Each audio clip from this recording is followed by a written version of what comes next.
लेवलिन Joshi astro channel में आपका स्वागत करता हूं। मैं आज आपको बता रहा हूं कि D45 अक्ष वेदांश होता है वो किस प्रकार से नवांश कुंडली के साथ में इसकी कंपैरिजन की जा सकती है। अक्ष वेदांश जो होता है वो D45 यानी 30 डिग्री में अगर 45 का अपन डिवाइड करते हैं तो 30 डिग्री में 45 का डिवाइड करने से 2/3 आता है, जिसको 60 से गुणा करने से 40 कला आती है। 1 डिग्री के अंदर 40 कला होती है। 1 डिग्री में जब 40 कला होती है तो नेचुरल है कि 40 कला के बाद के अंदर ग्रहों की पोजीशन बदल जाएगी। 1 डिग्री के नहीं बल्कि 40 कला के बाद में इतना सूक्ष्म होता है ये।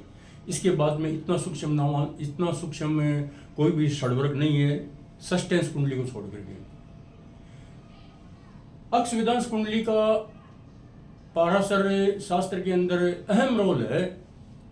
ग्रहों का बल देखने में भी और ग्रहों की आपस के अंदर दृष्टि का तारतम्य कैसे बैठता है इसके अंदर भी इसकी महत्वपूर्ण भूमिका है।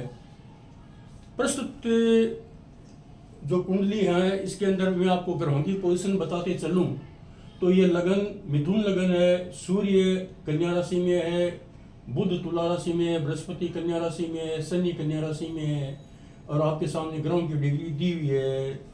तो फर्स्ट एंड राहु केतु जो है कर्क में है, कर्क का राहु बढ़िया मानते हैं, केतु जो है मकर में है। तो ये मूल कुंडली लगन जो है 15 डिग्री से 9 कला 8 कला का है। तो मूल कुंडली भी मैं आपको एक बार दिखाने की कोशिश करूं।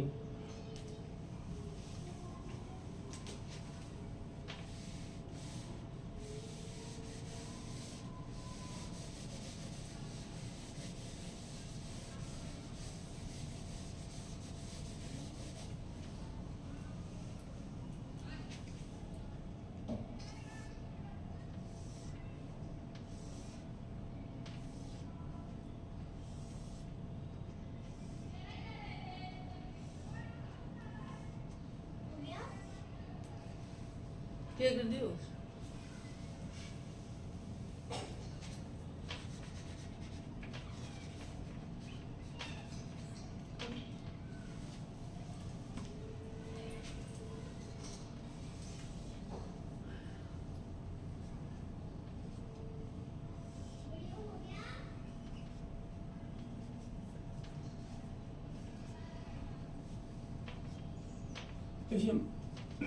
ये आपकी मूल कुंडली है, मिथुन लगन में है, बृहस्पति है, शनि है, सूर्य है, यहाँ पर बुध है, ये शुक्र भी है, यहाँ केतु भी है। जो आपको ग्रह की पोजीशन दिखाई उसके हिसाब से चंद्रमा मेष राशि के अंदर है। 1 2 3 5 6 7 8 और इस प्रकार से आप देख सकते हो। और मंगल यहाँ सिंह राशि में, मंगल सिंह राशि में है। इन ग्रहों की डिग्री मैंने आपको जो पहले लिखी उसके हिसाब से अगर इनकी नवांश कुंडली सेट करते हैं, नवांश कुंडली तो ये नवांश कुंडली आती है और मंगल इसके अंदर आ रहा है अपने स्वयं नवांश में यानी मेष नवांश में आ रहा है। बृहस्पति और सूर्य मूल कुंडली के अंदर कन्या में है और नवांश कुंडली में भी कन्या में होने से वर्गोत्तमी हो गए हैं, तो अपना रिजल्ट निश्चित रूप से अच्छा देते हैं बड़ा देश के अंदर। राहु और केतु, कुंभ का केतु है, राहु सूर्य का है, तो नवांश कुंडली के अंदर राहु केतु कमजोर पड़ गए हैं। मैं राहु को कुंभ राशि का सही मानता हूँ, वृष राशि का, मिथुन राशि का सही मानता हूँ और कुंभ राशि इसका मूल त्रिकोण है राहु का ये, लेकिन उल्टे बैठे हैं तो उतना प्रभाव नहीं दे पाएंगे। और इसके अंदर मंगल जो है स्वयं नवांश में आया, शुक्र जो है नवांश कुंडली में स्वयं नवांश में आया, तो शुक्र इसका प्रभावी हो गया है। जब ये शुक्र की महादशा चली तब ये जातिका थी, अपने पीक पॉइंट पे थी एजुकेशन में। बृहस्पति सूर्य का एक साथ ही आना नवांश कुंडली के अंदर, नवांश कुंडली में एक साथ आना ये भी बढ़िया बात है, लेकिन अपन जो विषय है वो अपना अक्ष वेदांश का है। अक्ष वेदांश कुंडली के अंदर पहले जो मेरे को मतलब जो है विडंबना नजर आ रही है कि राहु केतु कन्या में एक साथ आ गए। ग्रहों की डिग्री को अगर मान के चले तो राहु केतु एक साथ में आ गए हैं, वो नहीं आनी चाहिए। लेकिन अब षड्वर्ग की कुंडलियां हैं, इनमें ग्रहों का अगर बल देखते हैं तब तो ठीक है, लेकिन ग्रहों की दृष्टि के अंदर फर्क पड़ जाएगा।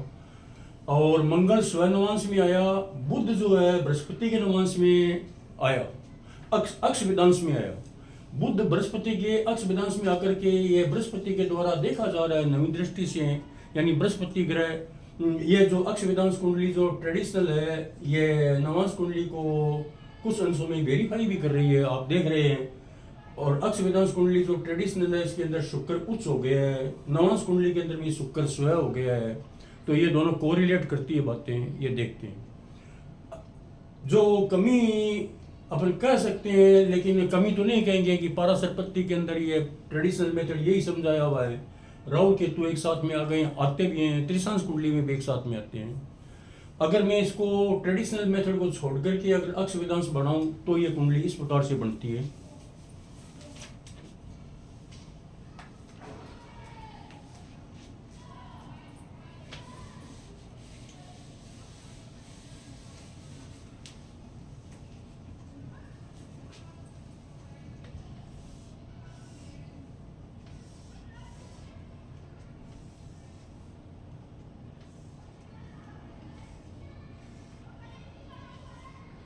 आप देख रहे हैं ये जो है अक्ष वेदांश में 5 लिख रहा हूं मैं,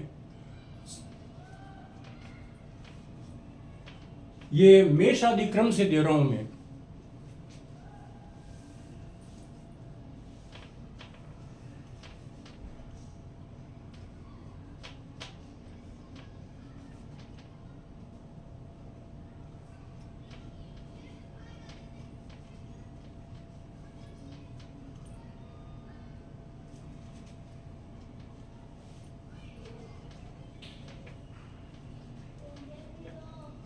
बुध केतु सूर्य मिथुन में आ गए हैं, मंगल और शनि कर्क राशि में आए हैं।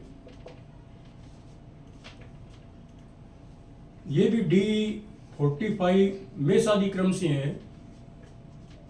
मेषादि क्रम का मतलब ये है कि यहां पर अपन जब नवांश नौ पूरी होती है तो मेषादि क्रम के अंदर वापस से नवांश कुंडली वाली पोजीशन आती है। नवांश कुंडली वाली पोजीशन आने के बाद में देखते हैं कि चंद्रमा शुक्र जो है केंद्र में आ गए हैं और बृहस्पति और चंद्रमा का गजकेसरी योग बनता है ट्रेडिशनल मेथड में। मंगल और शनि का एक साथ में बैठना, कर्क राशि में बैठना, ये प्रभावित कर रहा है कि मंगल अक्ष वेदांश कुंडली के अंदर नीच अंश में गया और शनि जो है कर्क राशि का गया। ये इसको ठीक भी मानते हैं क्योंकि अपनी राशि को जब कोई भी ग्रह देखता है किसी भी वर्ग के अंदर तो उसको हमें ठीक मान लेना चाहिए। यहाँ शनि अपनी राशि को देख रहा है अक्ष वेदांश में, तो शनि इसका ठीक है, जाति का हायर एजुकेशन में ली। मूल कुंडली में इसका शनि भाग्यश है, लेकिन यहाँ मंगल शनि एक में आ गए तो जाति का किसी न किसी प्रकार के क्या है कि पीड़ा कारक स्थिति में रह सकती है। यहाँ पर हम देख रहे हैं चंद्रमा शुक्र एक साथ में, ये बहुत अच्छी बात है। इसका स्वभाव भी क्या है कि इसके अंदर सामने वाले पक्ष के अंदर क्या है कि गर्ल्स से ज़्यादा वास्ता पड़ता है, यानी और चंद्रमा का मतलब ये है कि अपनी माता से कुछ विशेष स्नेह रखेगी शुक्र के।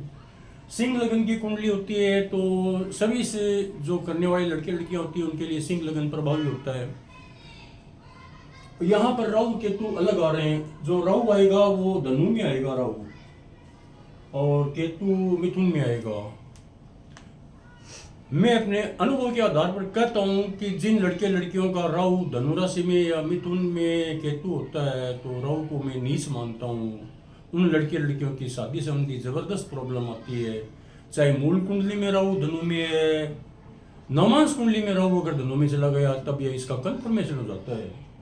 आप यहाँ देख रहे हैं कि नवांश कुंडली के अंदर राहु केतु अच्छी स्थिति में नहीं है, तो यहाँ जो ये ट्रेडिशनल मेथड को हटा करके मैंने D45 दिया जो मेष आदि क्रम से लिया है, उसके अंदर भी राहु केतु ठीक ही पोजीशन में तो नहीं कह सकता, एवरेज पोजीशन में है। तो यहाँ ये जो D45 जो मेष आदि क्रम से है, ये नवांश कुंडली को कुछ अंशों में ये भी वेरीफाई करता है। और किसी भी स्थिति में राहु केतु अगर एक जगह आ रहे हैं तो ये केवल ग्रहों के बल को तो प्रभावित करेगी, लेकिन ग्रहों की दृष्टि को या फलादेश के अंदर ये कुंडलियाँ जो मैं समझता हूँ कि नहीं मानी जाती। मेरे हिसाब से। लेकिन विद्वान लोग कहते हैं मानी जाती है, अच्छी बात है, लेकिन मैं मेरे हिसाब से कहूँगा कि यहाँ भी अपन वैसा क्रम अपना लेते हैं तो ज़्यादा अच्छा रहता है। बाकी सारी बातें क्या है, नवांश कुंडली अपने आप में वेरीफाई कर देती है। एक षोडशांश कुंडली होती है, षोडशांश कुंडली भी क्या है कि जो D45 है उसको वेरीफाई करेगी, जो मैं आपको अगले वाले वीडियो में बताऊंगा। आप मेरे वीडियो को सुना, इसके लिए आपको बहुत बहुत धन्यवाद है। चैनल को लाइक कीजिए, सब्सक्राइब कीजिए।